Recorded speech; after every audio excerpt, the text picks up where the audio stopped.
Hey everybody, welcome back to the show. Today's special guest is Logan Lyles. He is the founder of DemandShift. Welcome to the show, Logan. How are you, man? I am doing well. Thank you so much for having me, Ryan. Excellent. So happy to have you here. Thank you for making time to do it. I guess let's kind of start at the beginning. Let's talk a little bit about just kind of who you are, what you do, and what you're doing over there at DemandShift. Yeah, right now at DemandShift, we're helping B2B brands run webinars that are both thought leadership and lead generation. I think a lot of people in B2B think of webinars as, something they do and maybe something that they failed at. And actually, that's part of my story and why I founded DemandShift and am helping clients drive better results with webinars. It came from some hard-won lessons, both agency side and brand side as a marketer, that I learned where I was doing some good things, but not seeing the results that I wanted from webinar programs that I was running myself. Yeah, no, I think that's awesome. And I think there's a good insight in there too, because and maybe you can speak more to this, obviously, but the webinar thing, it seems like in large part, maybe people are doing it. I don't want to say it's for the wrong reason, but they're doing it for the reason of, this is a sales tool. I want people to come hear me pitch my product or whatever, you know what I mean? Under the guise of, I'm going to give you something or whatever. But I think a lot of people see through that. And the expectation is that it's a sales pitch.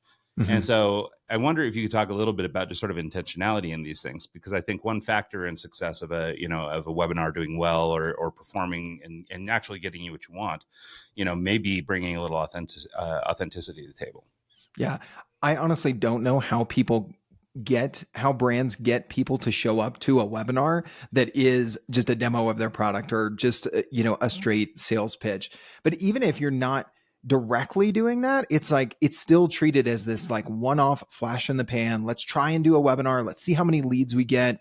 These are all, people who are cold, who don't know us from Adam. And let's see how many, sales calls we can book off of this, or how many, sales we can make straight off of this. And so it is treated as only bottom of the funnel, only as kind of a one-off thing.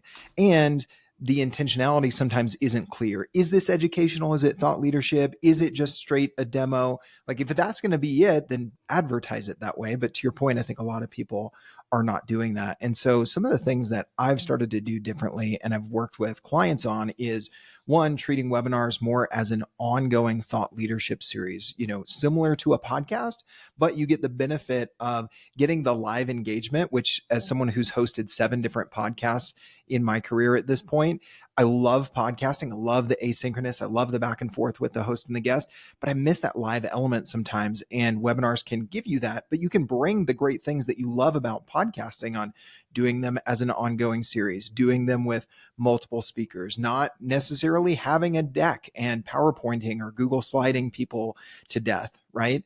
And so I am a big fan of doing webinars as an ongoing series, similar to a podcast. So that your topics can interrelate, they can build on each other. You can build affinity over time. At the same time, again, one of the benefits of webinars is that they are a form of gated content. And while I've actually been one to advise a lot of marketing teams, like, you need to stop gating your content so much, I do think that, hey, it's a webinar. How else am I going to get the invite and the block on my calendar to show up live other than giving you my email? So it's like, it can be this perfect blend of lead gen, because there's a reason people are going to have to give you your email to show up to a webinar. But if you treat it also as thought leadership, then it can be more effective in that way. So that's kind of my high level thinking on that versus kind of the old way. I love that. And I'm glad that you landed on just that parallel between, sort of the modern webinar and podcasting, and maybe treating it more like that. I totally agree with that. And I've done plenty of webinars and plenty of podcasting and stuff over the years. And same thing. It's just like a single one-off shout into a giant room, doesn't really seem to do that much good. And, obviously, I mean, if people must attend these things in frequencies high enough that customers continue to buy these from you and try and do this kind of work. So, I mean, so there's, at least some certainty that people need these products, and I think by being authentic and actually understanding what it is you're being, or what you're presenting that day, and being really transparent about it, I think gives people the opportunity. I mean, you said that this is kind of a bottom funnel activity, but somebody who's going to commit an hour to come visit with you and listen to you speak about a thing, like, they're kind of qualified already, in terms of being a lead, because, I think most people put such a priority, or time is such a commodity for most people, that it's hard to just give up that hour or give up that 30 minutes or whatever to come learn about a thing if they're not actually interested in it. So I think as a webinar host or somebody who's giving a webinar, by being transparent and being clear about what it is that you're going to teach, you're going to bring in the right kind of people, I think. Yeah, and delivering value for those folks who have paid with their time to actually show up. I've done some research right now. We've interviewed or surveyed, excuse me, we've surveyed 250 B2B marketers about their experience, their benchmarks with webinars. And the average attendance rate for webinars is somewhere in the 30 to 40% range, right? And so if people are in that small category of people who are actually willing to give you their email and sign up for your webinar, and they're among the 30 or 40% who actually show up, reward them and don't make them feel like it's this bait and switch. They thought they were going to learn something and they're just getting a pitch. Put the time and effort into making that live show valuable, educational, but it should connect to the deeper problem that you solve. And that's kind of the way I think about it is these people who are, as you said, highly qualified, how do you solve a small problem for them so that they trust you to solve a bigger problem for them, right? How can you give them a Band-Aid and then say, oh, by the way, I'm a surgeon who can really, fix the deeper problem that you have going on. This Band-Aid is only going to help you for, the next 5 days or whatever it is. Yeah. Well, and it's funny too, just to this notion of giving more value than you take, really, or making sure that you're providing value when people give of their time is, I guess, like understanding that the thing that you give them, big or little, whatever this, chunk of value that you give is, um, most people will probably come back to you to do the work anyway. Like, even if it isn't hard, I've got given recently a number of demos on like the Lovable platform, teaching people how they can use these, AI platforms for rough coding. And it's, been really eye-opening for people. But then after I teach them and we spend an hour going through the platform and we show them how to use it and all this stuff, I'll get a call back or an email back. Hey, that's really cool. I love that you can do that. Can you help me do this? And like, instead I'd rather pay you to do it than to do it for me. And so I think for, the person who's the webinar host or the person who's giving this piece of value out there, it should never feel like you're giving away something that isn't valuable or is kind of cheap knowledge or whatever. Like, I mean, it makes sense to really tap into your expertise and give something positive out because, maybe not everybody's going to turn into a future customer, but I mean, if they're there already, they're already somewhat qualified, they care about what you're talking about, and now they like you as a person.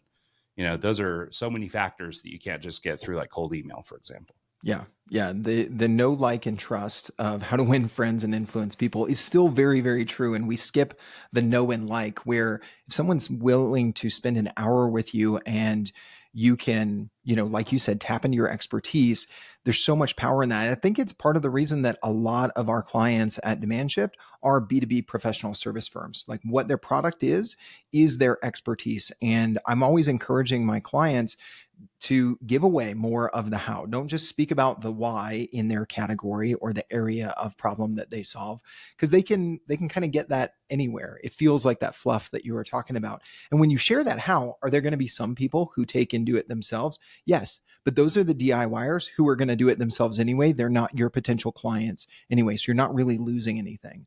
But you build so much trust by giving away more of that secret sauce to those people who ultimately do value their time and focused on the things that they do best, and they want to hire experts, but they're not going to do that unless they believe you're the expert. And how else are you going to do that other than giving away some of your expertise for free? Yeah, no, it's right. And it's funny, you mentioned the know, like, and trust you thing. So we had a guy on the show recently, this guy named Bob Berg, that pushed that whole know, like, and trust you idea even further into a book that became very popular. It's called The Go Giver. And it's this enormous sales book, right? But the whole premise is about giving more than you take, distributing value. And as human relationships, like what we consist of are these sets of knowing, liking, and trusting people. And, to different degrees and varying, I might know this guy really well, but I don't trust him as much, that kind of thing. Like, there's this whole spectrum of relationships that we have with people. And as marketers, I mean, you're trying to communicate as much as possible, either about your company or about yourself as an individual through the advertising or the marketing you're doing. So whether that's a print ad or a stupid little banner ad on a website or whatever, like, you're trying to communicate the most you can. So I think that this is where, like, I mean, we actually drive a lot of people into doing podcasting for this reason, but webinars are the obvious, extension of this, which is, what better way do we have in sort of this day and age? We can't teleport to people's offices just yet, and we can't go everywhere, but we can do an awful lot of knowing, liking, and trusting each other through platforms like this. During COVID, I had sort of this metaphor that I would use. It was like this, filling up a glass of water, where like a text is like a nothing burger. It's like a drop in the cup, an email, maybe it's a little tiny bit. And then, actually connecting with somebody on the phone might be something else. And video call took us even that much further. But, we're still just kind of in the surface tension here. What really matters is getting outside of the cup altogether and human relationships, in person. So as much as you can do that, that's Yeah. awesome. But for Yeah. most marketers and most business owners and stuff like that, if you want to do anything at scale, you just can't. And Yeah. so it's Yeah. important to find a platform like webinar or podcasting or whatever to I think do all that charitable Yeah. goodwill, right? And that's where you develop those relationships. Yeah. Case in point, my very first client at DemandShift, he was actually this business owner had been a guest on a webinar series that I was hosting in my previous role. And I had hosted that for maybe 18 months, going on 2 years. And the first time that we hopped on a call, he was like, or I said, "Hey, Will, have we ever actually been on a call together?" And he goes, "No, but I feel like I've been on this call dozens of times." Because he had been on webinars that I had hosted. He had seen me on video the same exact way as I show up on Zoom, is the way I show up on a webinar or a podcast. And that just spoke volumes to me of, that's what I want for you when we run your webinar series, that people show up feeling like they already know you. They've already been on this call. They know the things that you're going to talk about, and you can kind of get into, how are you actually going to help me? No longer do I have to convince you into my way of thinking, because you've been consuming that for quite a long time. Now, at the same time, I saw this meme a while back. I don't know if it's true that it's actually an old Irish proverb, but I think that this saying actually makes sense. For every mile of road, there are 2 miles of ditch. Meaning, everywhere that we go, there's a ditch on both sides. We could fall into the error on one side or the error on the other. And I think with webinars, you could go to one side, like we talked about, treating it as just kind of one off. We're just going to pour water in the glass, to use your analogy, which I loved, by the way, but it's not going to be enough to fill that glass, much less overflow it. So it doesn't work as just a lead gen tactic.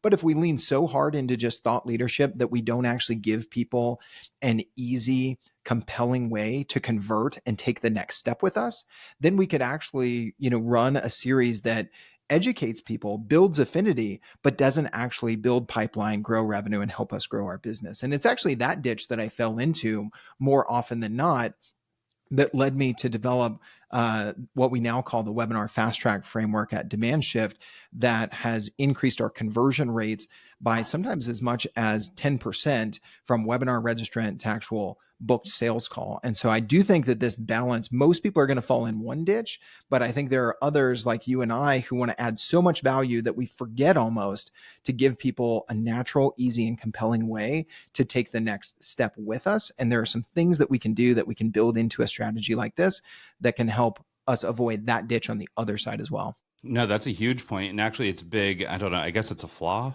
of me, is that I spend a lot of time getting to know people. I spend a lot of time giving a lot of things away, and very rarely will I come and ask for anything. And, in fact, we've been just recently relaunching our agency in sort of a new vertical. And we have been reaching out to a bunch of people, former podcast guests, like, to your point earlier, stuff like that, people that we've met along the way that happen to work in the space that we're trying to pivot into. And so in doing that, all of a sudden I'm having to make all these connections that didn't exist prior. And it's been, I don't know, kind of an interesting thing, because it was all about those relationships in the first place. Even though I didn't know these people very well, we still shared an hour on the phone with them, and now they know us pretty well. And so I also just wanted to kind of talk about the comment that you made, that I think, at least for me, in terms of online relationship building, through webinar or other platforms, this notion of where people know you. They call it a parasocial relationship, but it's this idea where the person who's the listener thinks that they know who you are. I have an example of this. When I was a young podcaster, this guy, Adam Carolla, who's a well-known podcasting guy, held an event out in California, and I went out to his thing.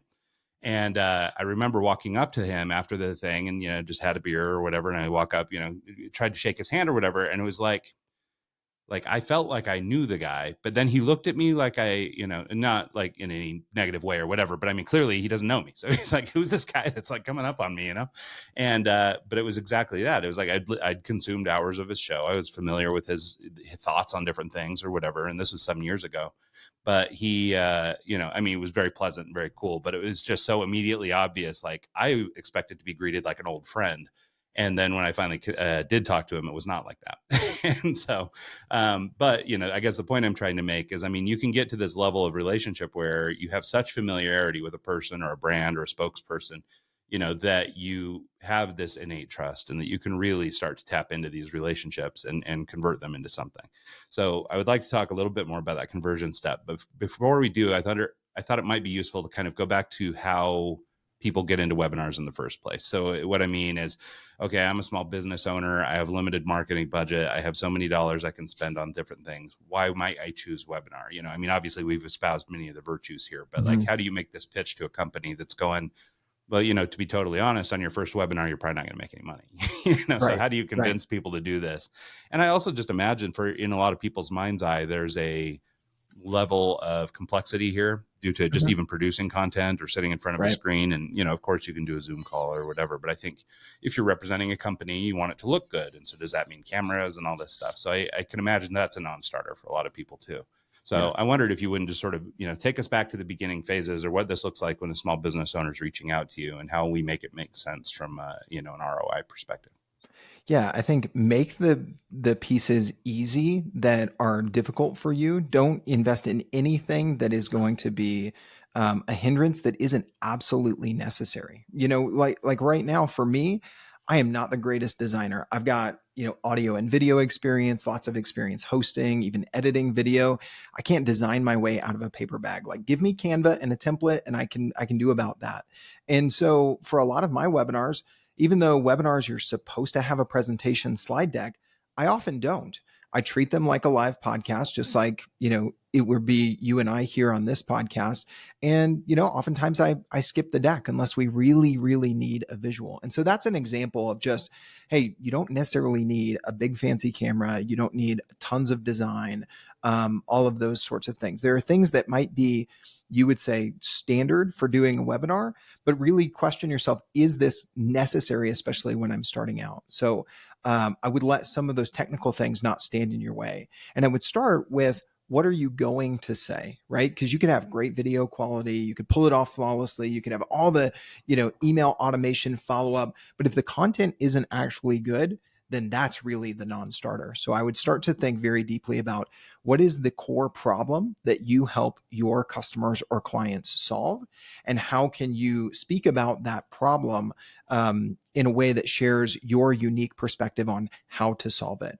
What is the way that people are typically trying to solve it? What are the ways that you've tried to solve it and it's not worked? And then how has that developed your thinking into a new way of solving the problem? And if you just think about that concept, it's pretty easy to come up with, 3 kind of angles. Plan out the next quarter. It sounds like a quarter's worth of webinar content. Well, all I need are 3 topics that kind of, build on each other. And I'll give you an example of this. I worked for a web design agency where we leveraged the story brand messaging framework with a lot of our clients. And so I was like, okay, my first quarter of content is going to be 1, teaching people the story brand framework that have never heard of this messaging framework in marketing. 2, how do you apply that to the homepage on your website and give people kind of a template to follow? And then 3, where do you start in building a marketing plan that is based on metrics and is data driven? If you're driving more traffic to your website and it's converting, now how do you benchmark your conversion? Those sorts of things. So those 3 gave me 3 months worth of content. And so starting very simply there with your topics. And then the next thing I would say is that, like you said, you're probably not going to drive hundreds of people to your first webinar, have huge conversion rates, and book a bunch of sales calls if you have no email list, no social presence, you're just getting started, right? So how can you, as I like to say, get more juice for the squeeze? So you've planned out this 3, you hold your first webinar, you can do it on Zoom. Heck, you don't even need Zoom webinars. You can do it as a Zoom meeting where people just, you require registration. You can start out very simply, right? But make sure that it's recorded. Make sure that you record the active speaker view so you get yourself full screen. Chop that up into clips for social media, take the transcript, turn that into a blog post, turn that into other text posts, pull quotes out of that to do kind of tweets or tweet screenshots on LinkedIn. Like there are 5, 6, 7 different content types you can get out of recording yourself for an hour, even if only 2 people show up and one of them's your mom, right? How can you get more juice for the squeeze and have those be assets that are productive in helping you build pipeline, build revenue, other than just webinar registrants converting? One client I'm working with right now, they do the live webinar and then they repurpose that as a podcast episode. So that list of 6 or 7 now turned into 8 different types of content that can help you distribute that and see more ROI on your time investment. Yeah, I think that's a great point, is this idea of repurposing content. I think Gary Vee is sort of famous for saying that, everything should be like across 25 platforms a day or whatever. And it's to your point. I mean, that feels a little exaggerated to me, but but maybe that's because I'm just like terrible on social networks at all. Like I use like one barely, but I wonder if there isn't, if that wouldn't be one of those kinds of things that might keep somebody from getting into webinar, is that, or different, I guess, putting themselves out there technologically, is that there's this, I guess, notion that it's a lot of work, and and it can be, but but the way that you're talking about repurposing this stuff, I mean, we do the same. I'm sure you have in the past as well with your podcast and things like that. Like we spend time doing this. I have a weekly newsletter that reprocesses and thinks about differently the interviews that we've done with guests based on the transcript from the show. Things like that. So repurposing this in a million different ways is kind of, I guess, the coolest thing, or maybe a great sales point for you when you go to sell this thing, is it's like, yeah, give me an hour, but we'll give you a quarter worth of, content out of that. And Yeah. I don't think people realize before they get started how easy it is to do all that. Mm-hmm. Especially right now with the right processes, the right use of AI. I think there's a lot of terrible, what people call AI slop out there, meaning content that we just went and said, hey, ChatGPT, write me a LinkedIn post, write me a blog post. But when you're actually feeding AI your original thoughts, your experience, your expertise, and your unique points of view, then having it help kind of synthesize, go through that, find the compelling pieces. That's the right leverage of human expertise and knowledge and AI's functionality to synthesize information and repackage it. For instance, I use a tool right now that I've used for several years called Descript. I highly recommend that for people kind of just starting out. You can take a long form video of an hour in there, dump it in, it'll automatically transcribe it. You can search through it. If you want to edit it for your podcast, it gives you basically Google Doc type editing where you edit the transcript, delete a word, and it deletes it from the audio and the video. But one of the tools I love, they call their AI feature in there Underlord, which I love the branding around that of like, we don't need AI overlords, but what about an AI underlord? That sounds good. And you can tell it, find me some clips. I want them to be about 45 seconds. Here are some of the keywords to look for in the transcript. So you kind of point it in the right direction. And you have a template saved with your branding for social. And I just did that for a client the other day. And in the matter of 3 minutes, I had 10 social clips for them. And now I tweaked them and polished a little bit, that sort of stuff. That's where the human and AI balance comes in. Mm-hmm. But there are a lot more tools that lower the barrier of entry for small marketing teams or for entrepreneurs and founders who don't yet have a large marketing budget or a large marketing team to delegate a lot of this stuff to. Yeah, no, I love that stuff. And I think it's really cool. You also touched on something that I've been thinking a lot about lately, which is this notion of point of view, and how that, in a world full of sort of AI slop, and I always envision this super noisy world that feels like, I don't know, Tokyo or Grand Central or whatever, but, lights and cameras and screens and words and signs and posts and stuff everywhere. In that world, I think the only thing that's going to help people stand out against the sort of AI slop is having a point of view or having a perspective. So, not only is that something great that you're coaching into people, for webinar purposes or whatever else, but I think it's critically important if you want to sort of survive the AI, underlords arriving.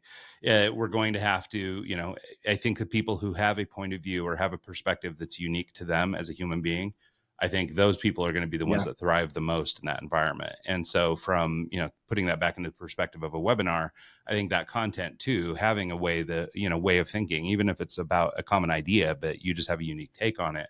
Yes. I think just that is enough to make for a compelling webinar. Yeah, that is what AI can't replace. That is what uniquely will help you not just build a following of people who know and like you, but they actually trust you to solve their problem. And one line that has stuck with me so much, I interviewed a guy by the name of Nick Bennett, who does a lot of coaching for agencies on their positioning, their messaging, how they talk about the problems that they solve. Interviewed him for a series I did called Agency Life several years back. And I'll never forget this line. He said, most of us talk about our solutions so much, but when you talk about your solution, you have to convince everybody that you're the best and or the cheapest. But when you talk about their problem so well that they know that you intimately understand the problem, then you become the default solution. And that mindset shift from talking about your solution and the results to talking about the problem has been a major shift for me in the way that I talk about my own expertise and the way that I coach clients when developing their content strategies for their webinar series as well. Yeah, no, that's huge. And that's a really great idea too. And I think it sort of, I don't know, feels like almost the exclamation point on some of the things we've been talking about, which is, that by becoming this, serious thought leader who passes on real value, has a point of view that's unique or an interesting take on things, just by doing those things, by virtue of that, you could easily slip into this space where you were somebody's, default, oh man, I heard this guy on this podcast, or, oh, I attended this webinar and I spoke to this guy and he seems great, but like by doing the things that we've been talking about, I think you could, sort of live up to that mantra, this notion that you could become the default. And I love that. I feel like that should be a vinyl sticker over the door somewhere. So, I like that. so let's talk. I think one of the barriers too for a lot of people might be sort of this notion of they don't see themselves as being somebody who should be on camera.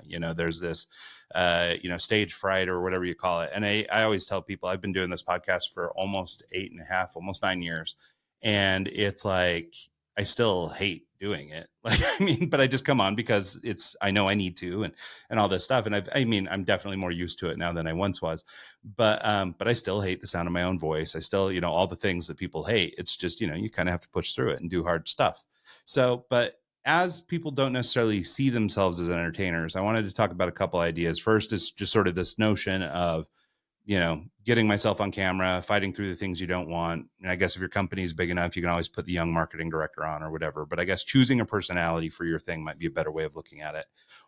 And then sort of the entertainment versus education sort of approach here. So obviously you want to be known, liked, and trust. You need to develop some level of expertise and things like that. But at the same time, you got to keep people engaged. So as you're coaching people through the process of creating webinar, what would you do, or how can you help guide somebody that first of all doesn't want to do it for reasons of self-consciousness or whatever, but then once that's overcome, how do you get that person to either break out of their personality enough to be entertaining, or to lean in on education entirely? I think there are two things that can help here that are pretty tactical. So number one, if staring into a camera lens, whether you're just recording video asynchronously or you're staring into a camera lens and that there are 100 people on the other side of this webinar that you can't see, you can't hear, you don't know what their reactions are, that can be a little unnerving. And this is another reason why I mentioned earlier treating your webinars more like a podcast. If you need to be that personality, you need to be the one out there sharing the expertise, grab one of your team members who can be kind of the MC, the moderator, the host, who's teeing you up with questions. Because to them, hey, you just ask someone on your team, hey, can you just, kind of welcome people, ask me questions? Like, you don't need to be a great speaker. You just need to be able to hold your own and kind of moderate like you would on a group Zoom call. Like, that's okay. And that makes it easier for them. And it also makes it less, unnerving for you. The second thing I would say is that you don't have to be a certain way on camera to be successful. I am not the most extroverted person. I'm not the most, high energy. My LinkedIn videos are like, hey, did you know this? And bam. And, all of these big cuts, because I just find that I tend to take kind of more of a teacher approach, more of an educational approach. Now, do I need to think about, my wording? How do I sum things up? How do I be more succinct? Like all of those things you can be coached on and you can work on yourself, even if no matter what personality type it is. So I would say, like, one, realize that you don't have to be this one certain personality type or this one certain personality on camera to be successful. There are lots that are successful, right? We think about Gary Vee. He's just naturally very boisterous, flies off the handle. He goes on. And then you've got people like Simon Sinek that are very methodical. They speak more like this, and yet he captures people's attention, just as much. So look out there. So one, realize you don't have to be a certain personality type. Two, look at someone who's creating content, maybe more in the way that is your natural bent, and look at how can I model after them? And then third, how can I work on the things that we all need to work on, of, not being monotone, of making good eye contact, of, reviewing something that we've said and reducing our filler words and our pauses, those sorts of things. And I think if you do those three, you can get going, a lot better. And also, two more things I'll say that I've recently learned. Everyone hates the sound of their own voice because we hear our own voice typically just through it's different than the sound coming in through our ears. So our voice is always like one octave or something higher than what we hear in our own head. So just know that going in. Also, we're used to seeing ourselves in the mirror, not the way that other people see us. And so if there were two pictures of us shown, we would pick the one that is reversed, and everybody else would pick the one that is, normal, because that's the way I see it. So when we see ourselves on camera, it's like, that doesn't look like me because it's already flipped and reversed from what I'm used to seeing in the mirror. And we're not perfectly symmetrical unless you're just some sort of supermodel or something. And your voice is going to sound different. So just know that going in, and that reduces some of that anxiety around I hate the sound of my own voice. I hate looking at myself on camera. Yeah, no, I think that's good advice. So let's talk a little bit about I guess let's get a little bit technical and talk about kind of how this process works. Let's say you've, identified a customer that you think you can serve. How does that engagement start, or how does that sort of process work? How much are you doing? How much are they doing? What does the kind of relationship feel like as you're working your way through, getting from concept to published live? Yeah. So for my clients at DemandShift, we start with that content strategy and determine, okay, who are you trying to reach, and what is the problem that you solve, and how can we speak to that in 3 sequential months with the first quarter of your content strategy for your webinar series, right? Once we have that in place, then we start to build out a promo plan. So many people, have great content, but they have no idea how they're going to get it in front of their target audience, right? And so then we look at, okay, do you have an existing email list? Okay, it's not that big, but that should definitely be part of the promo plan. Do you have a following on LinkedIn or Instagram or, something like that? Okay, there's another outlet. Do we have some spend to put some ad budget behind it? Email, for folks that don't have a ton of budget for paid media for their webinars, we'll look at, similar to you guys, Ryan, you guys have built a lot of relationships in your space by having people as guests on your podcast, or, former clients, or this or that. Look at your network and see, where does someone have access to an audience, either their email list or their social following, that we could do some sort of exchange of value. Maybe you've already given value to them in the past, and you can go to them and say, hey, I'm starting this webinar series. Can you do a plug in your newsletter next month? So thinking about what are the channels, both free, paid, and maybe bartered or borrowed, that you can use to get the webinar in front of folks. We've also been doing some creative things with both LinkedIn, leveraging your network to send invites by listing your webinar as a LinkedIn event, even if you don't live stream it to LinkedIn. If anybody's interested in that, DM me on LinkedIn. I can show you kind of the walkthrough nitty gritty.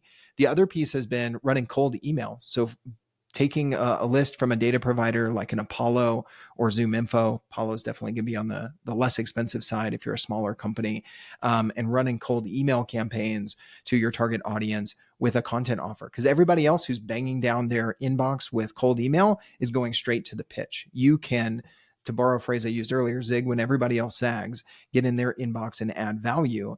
Now, are your reply rates can be super high as if you had your own email list of 20,000 subscribers? No, but it's going to be higher than cold email where you're just going out directly with a pitch. From there, so we've got, the content planning, the distribution strategy. Then there's the nuts and bolts of, hey, we need a landing page. I put a lead qualification survey behind every landing page. This is what I call the two-step sign-up process that has 10 to 20x the conversion rates on webinar registrants that I mentioned earlier. So there's some marketing operations you need to set up. And then there is obviously planning for the live event. Make sure that you've got an hour's worth of content, that maybe in your welcome emails, you ask people for questions. In your promotion strategy on LinkedIn, you not only just promote the event, but you say, hey, we're hosting this.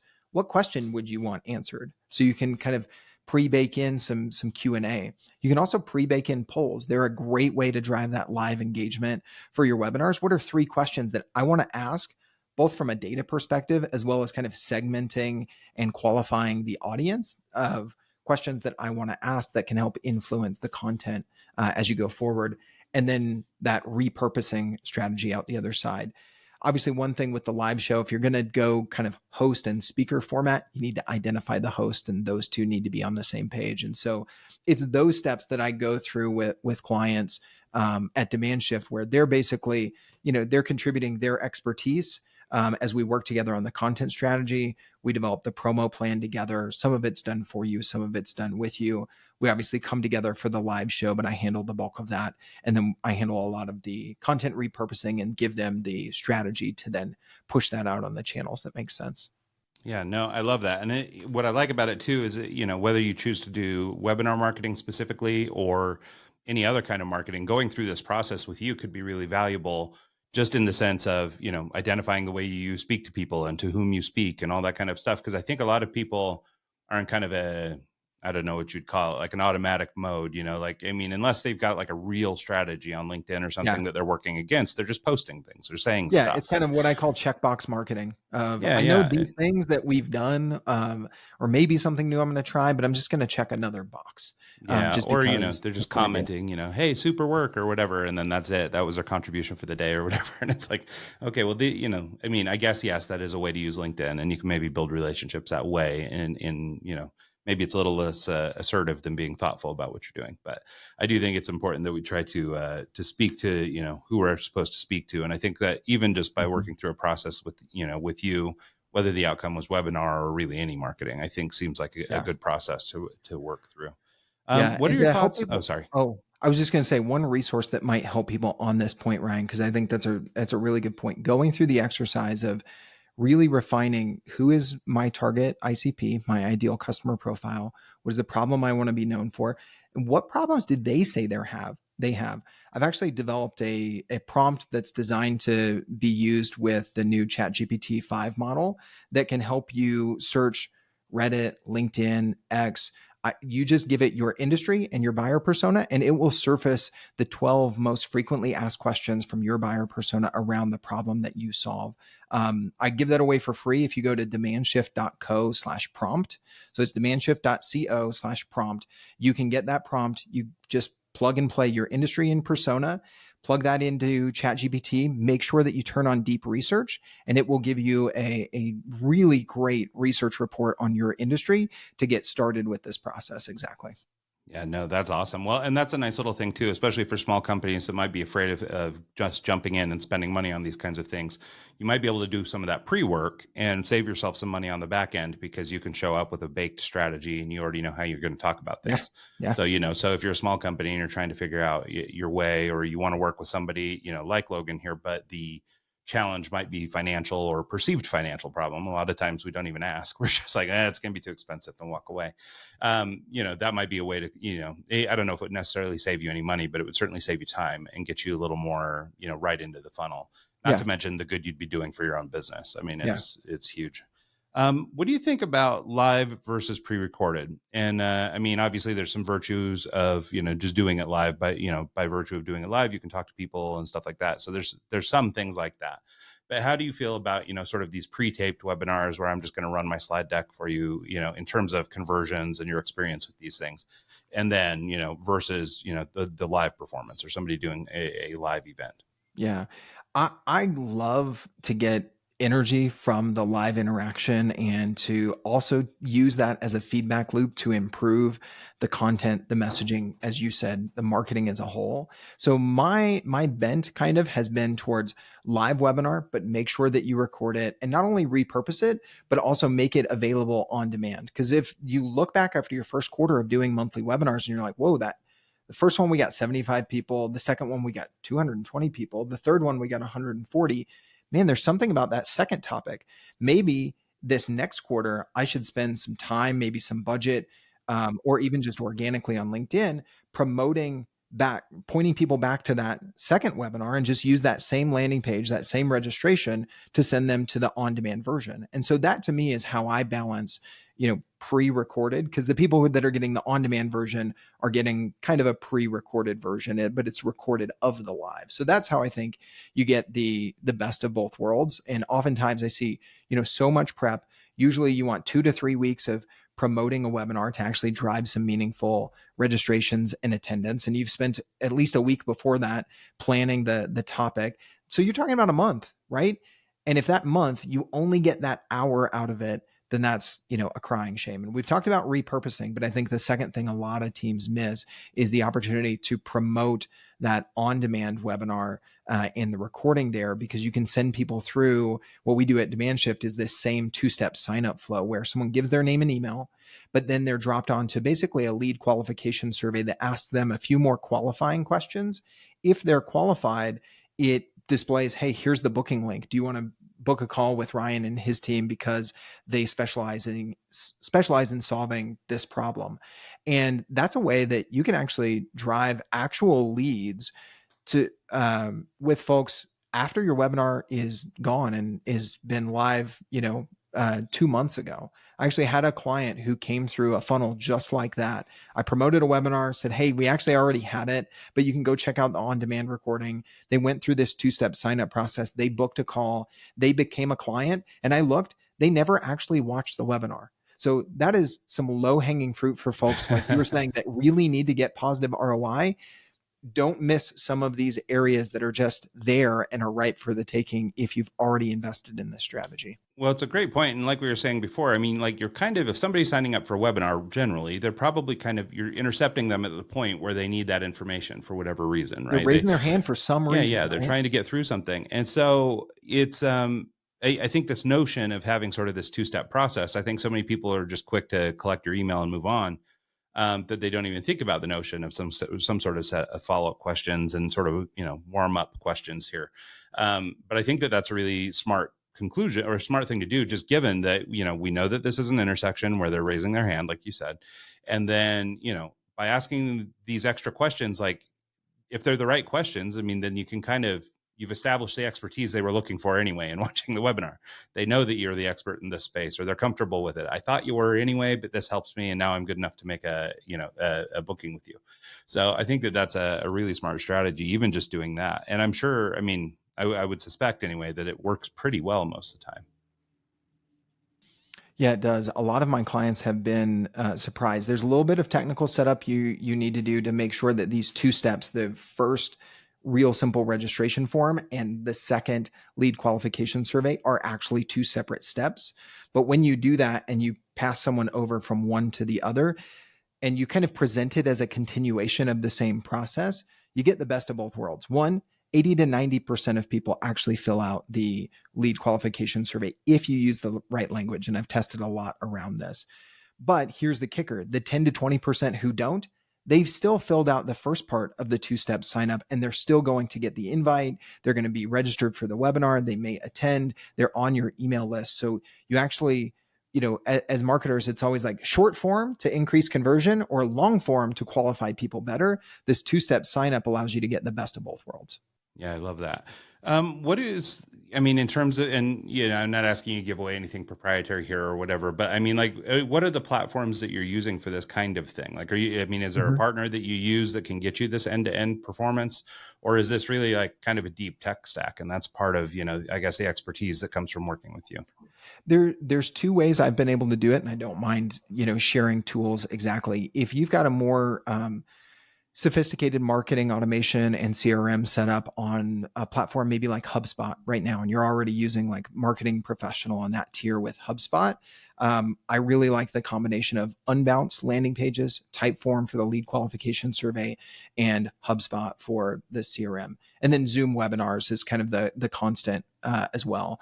So that would be the way if you're a little bit more already technically set up. But I found that when I launched DemandShift, I started as just a solopreneur working with some clients. I'm like, I don't have $900 a month to spend on HubSpot, another 100 for a landing page software. Like the cost started to add up pretty quickly. So I actually found a way to customize an all-in-one solution called High Level. Some people know it as Go High Level because that's their domain. I actually have a link where you can get my snapshot where you can sign up for a 14-day trial of High Level and get access to some of my pre-built forms and workflows. We can maybe drop that in the description or the show notes. Yeah, But that would High be great. Level is a $97 a month tool that replaces the need for a landing page software, a survey builder, even a full website builder and CRM all in one. So for small businesses or even those that just want a more clean, consolidated tech stack, it's really great, and the automations are super powerful. So that's what I'm using for all of my clients that want it just done for them. But some say, hey, show me how to do it. Give me your snapshot and point me to the right tools.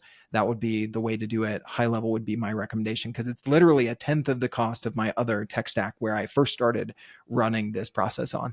I love that. Well, thank you for being so transparent about that stuff. I think it's useful, especially for, the younger entrepreneurs and the DIYers out there. It's good to have, some idea where to go. Here in the sort of the closing minutes, I just wanted to talk to you a little bit about sort of the advances in webinar technology and what's changed over the last few years. I know that your company is relatively new, but you've been obviously in this space for some time now. Can you talk a little bit about how things have moved along? I feel like around COVID and all that stuff, there were a lot of big advancements in video calling and stuff like that. I know big companies like Zoom and stuff were really on their heels in terms of trying to keep up with all the tech and all the innovation and stuff that was going on in and around that period. But for people who are sort of like, I don't know, let's just say older entrepreneurs or people who run companies who might be a little bit older, have done webinars in the past, had a mixed bag of results. What are the advancements like today that make it, I mean, we've talked about some things like, being able to repurpose content and stuff like that. There's some clear new winners here, but what are you seeing that's changed from sort of, I guess, the old school webinar to the way that we do it today? Yeah, there are a lot of platforms out there that things are kind of merging, right? Like we're recording this podcast on Riverside. Shout out to them. I've used them a ton for recording podcasts. They now have a registration flow if you want to run your webinar on Riverside. And I would say that oftentimes can work really well for repurposing. They have some AI built in, similar to that Descript feature I was mentioning earlier, finding clips, automatically editing, enhancing the sound quality, those sorts of things. However, a lot of my clients, as I mentioned, we're still running on Zoom because Zoom is still the best that I've found when it comes to kind of that automated follow up, sending a calendar invite, not just an email with a like, hey, Ryan, here's the link to add it to your calendar, because no one clicks those links. And as we talked about, with a typical only 30 to 40% show rate, I've actually, even though there have been some advancements in other tools like Riverside and Goldcast and StreamYard that are kind of that are converging, where streaming, webinars, podcasts, podcast editing are kind of all coming together. I'm still finding that because of some of the just foundational pieces that make running webinars really effective, that Zoom is the piece that's still foundational for me. And for the pieces that I need it to connect in, I use tools like Zapier or Make to tie in to other pieces that I might need. For instance, LinkedIn events that I mentioned earlier. Yeah, no, I love that. And I'd love to, I mean, I don't know if you've got just an extra second that we could talk a little bit about automation tools like Zapier and Make. I don't know if everybody's clear on how those platforms help. I was very familiar with Zapier. I've recently started using Make, Mhm. and I quite like their flows and everything and the way it works. Yeah. But can we talk a little bit about just sort of automation and the benefits of using that, just generally in marketing? Yeah. I mean, with a webinar, you're kind of going through the same process. So anything and everything that you can automate, you definitely should. So for instance, LinkedIn, I list mine and my client webinars as LinkedIn events out on LinkedIn. And sometimes we run event ads, sometimes we just promote it organically. If you check the box to say, have people sign up, then it does ask them for their name and email right there on LinkedIn, which is a great lead capture format. But what I was doing before is manually downloading the attendees, then uploading those into my CRM, uploading those into Zoom so that they got the meeting invites and reminders from Zoom. Well, I just went into Zapier and found, hey, I could do a simple 3-step automation that says when someone registers for this event on my LinkedIn account, then register them in Zoom, and then also push that data into my CRM automatically. And so it's those sorts of simple but very powerful automations that I use Zapier for in my webinar process. Make is a little bit more, admittedly, I would say for those that are more technically minded, you kind of need to think a little bit more like an engineer or a coder when you're doing things in Make. I've just found the same thing that I do in Make versus Zapier is usually a little bit easier for the entry level person in Zapier. But Zapier costs a little bit more. Their structure can get more expensive if you're running tons of automations. But if you're just starting out, I think Zapier is probably the way to go for folks that are new to automation software. Yeah, and I think even Zapier's free plan will give you, access to some like 1 or 2 step Exactly. automations that are probably enough for you to at least get your toe into the automation waters. So I guess we're sort of at the end of the hour here. Let's take a quick minute, Logan, and just kind of have people learn more about where they can catch up with you online, how they can connect if they're interested in learning more about webinars or maybe getting involved. Yeah, absolutely. So if you didn't grab that prompt earlier, go to demandshift.co/prompt to get that market research prompt to get you started with your content strategy, whether that's for webinars or anything else you're going to be doing with your marketing as a whole. Obviously, if you just go to demandshift.co, you can see a little bit more about our service offerings specifically. We're very upfront about our pricing, what's included, so you can get a really good sense of whether that is a fit for you or not. And then I'd say the third way is hit me up on LinkedIn. I'm very active there, pretty much the only social media platform I'm active on, and I'm pretty easy to find. Logan Lyles, my last name is just Lyles. So send me a connection request. Let me know you heard me on this podcast, and I'd be happy to connect. Awesome. Well, thank you so much, Logan. This has been awesome. Lots of great stuff there. And to be honest, I've been working on some like online courses and things like that are sort of a, kiss and cousin to a webinar. And so it's really interesting to be talking about some of this stuff and what's available to us now and that sort of thing. So it's got the brain working for me. I'm sure other people are excited to hear about it. I'd love to hear it, man. So cool. Well, thank you so much, man. I really appreciate you taking time to do this. Yeah. Thanks for having me. Absolutely. And thanks so much to everybody who tunes into the show this week and every week. And we'll see you next time.